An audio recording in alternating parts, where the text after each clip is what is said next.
Good morning everyone. My name is Hona Sechai. Today I am going to tell a story about the teasing birds. Once upon a time there were some birds living on tall trees and short trees. The birds living on tall trees are called tangis. Kitch kitch, kitch kitch. The birds living on short trees are called dangis. Kitch kitch, kitch kitch.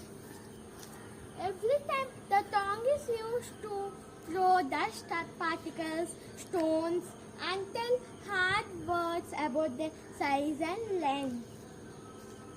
One day a big wind came. One big tree couldn't withstand with it and the tangis fell down. The tangis on the tree became homeless and other tangis laughed at them.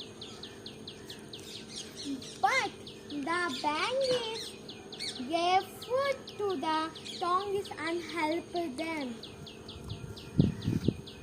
And the tangis learned a lesson that how to be kind and felt sorry because of their behavior before and became a good friends. The moral of the story is don't tease others. You will learn one lesson one day.